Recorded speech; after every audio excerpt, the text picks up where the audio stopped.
time for a little segment called What's Wrong with RC Mowers.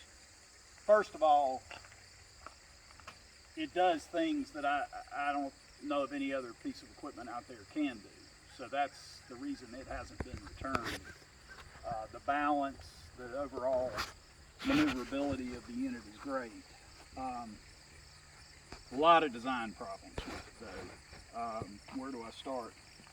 First of all, because it's up top, the gas venting, they ran these two lines into a gas bowl along with this third line from the carburetor in an attempt to try to vent it. Because you're on such steep slopes, I think they were afraid that the tank wouldn't vent and you wouldn't be able to get gas flow to the carburetor. I took all that off because it would fill the gas bowl up and do exactly that. It would choke it out.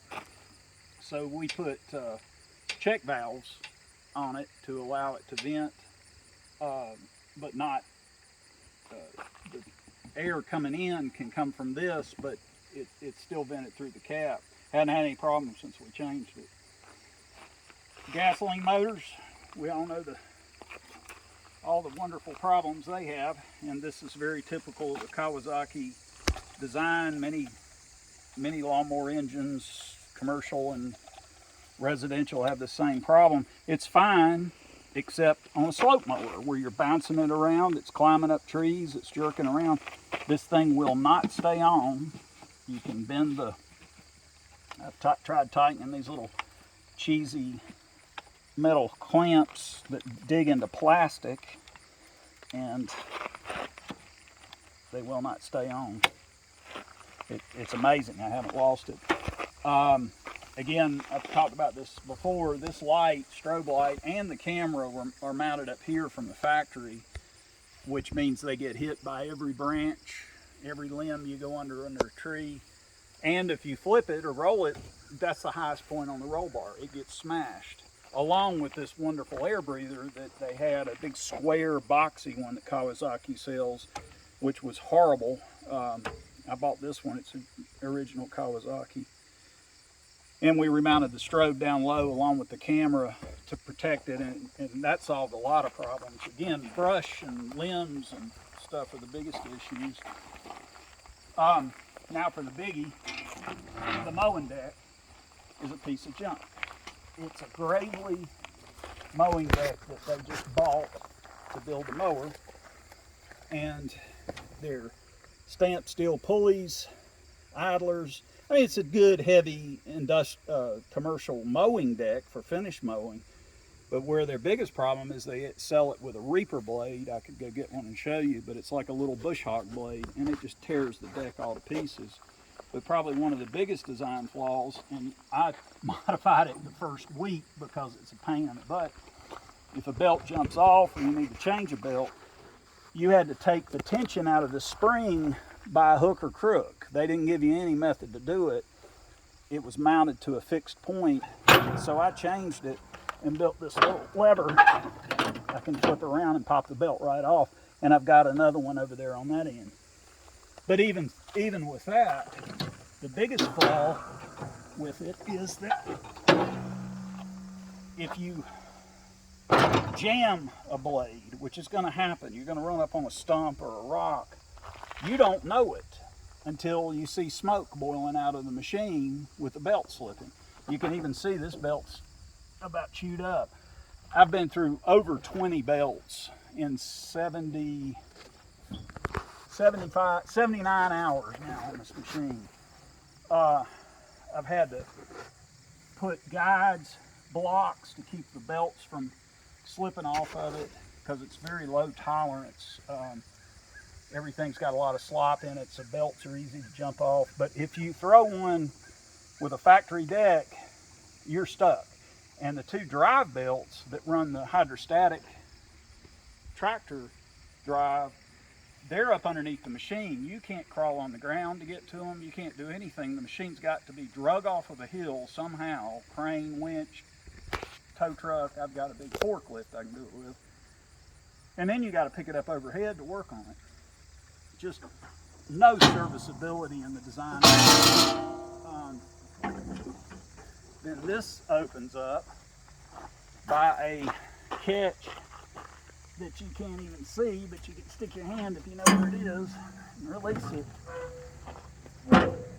And somebody tell me why you got a mower this big and you put a little lawnmower battery in it. It doesn't take that much to crank it, but those batteries never last and they don't hold up. So why in the world wouldn't you design it where you could put a full-size 12-volt car battery in it? Better yet, a lithium-ion battery. Had the actuators, it's radio controlled, which right here is what you drive it with. And if the key is on the mower and I engage the emergency stop, the strobe will start flashing. That means there's a radio link established between them. And I could crank it, and then I have to hit enable, which releases a parking brake, which is over here. And it alone has issues. That's what holds it on a hill. If it dies, it's going to want to roll slowly. The hydrostat will try to hold it a little bit, but this is actually a mechanical brake, and it's electrically set with this cheesy little pin and clip that doesn't have enough clearance. I had to modify on it to keep it from dragging and hanging. But the brake is set by this electromechanical actuator and released. And if it's not set right and you're on the side of a hill and it stalls, it's going to slowly roll down the hill and go off of a bank or whatever. Had these actuators go out. These are linear actuators that actually move a lever on the hydrostat to make it turn right or left. These had to be replaced by me. We added relays in here off of a spare output. It was a choke output that's not used on this electronic fuel injected engine. And that's what we're using to work the blade that we can put on the front, and also control the seater when we mounted the seater on it. And it's got a crazy fuel tank selector lever down there buried under it. I really don't know why that's necessary. It just seems... Do the tank meters work? You mean the gauges? Yeah. No, this one seems to be reading now, but they quit the first couple of mows. It's a mechanical float, but they're not working. They're out. The tank fell off. The bolts weren't tightened. Lots of bolts weren't tightened on the machine when we got it, especially these coupling bolts. All this was loose. So the first time I mowed with it, after about 30 minutes, I looked down and everything was falling apart on it. So at least 20-30% of the hardware on the unit was just finger tight. So had to go through and tighten that all up. They've got these cheesy safety guards. You can see how it's mounted on this little stud and how thin the metal was. They lasted maybe 4 or 5 hours of mowing. To me, it's not a big hazard because you're not sitting on it, you know, and you have no business getting anywhere near the machine with that spinning. So I don't think a guard is required, but if you're going to put a guard on it, make it a guard that's going to hold up. This is where I ran the 12 volt out for the winch on the ATV blade that we can put on the front, and it just switches polarity to run it up or down. It works pretty well. Again, the deck is not heavy enough. The anti-scalp rollers, they're just on small bolts like you'd see on a really more of a residential type mower. I've lost 2. I need to replace them. You know, here this guard's gone. We welded these plates on here to keep the belt from rolling off underneath. You can see all the clearance below the pulley. The belt, if it rolls, it's just going to go underneath and chew it up. That saved a lot of it. When we were mowing just now, this came loose. No big deal. It's obvious it worked loose, and I'll tighten it up in a little hole, but things like that could be improved on dramatically. They claim they've got a new deck coming out and they're going to replace it. We'll see if that helps solve any of the problems. Then the track itself, if you're familiar with bulldozers, they typically use a grease cylinder that you pump up with grease, and then you lock it down. What they've got is a bolt, 3/4 inch bolt, running through a block that pushes on the spring to tension the rubber tracks. Well, if you hit something at speed, like a tree or a stump, and jam that hard enough, this bends. They claim that's by design. I don't see it, because see, even these bolts they're just guides. They're designed with a shoulder so they won't tighten down and lock it. But I just started making my own, because a 3/4 inch bolt's a 3/4 inch bolt. It's a bitch when a track rolls off to get it back on. They added these bumpers. I'm not sure what their concern with that really was. So that it could cause damage. I guess the deck could jump up and contact the frame. You know, and it's not like this is very good quality for their own, you know, pretty cheesy stick-on labels. You would think they would want to do more.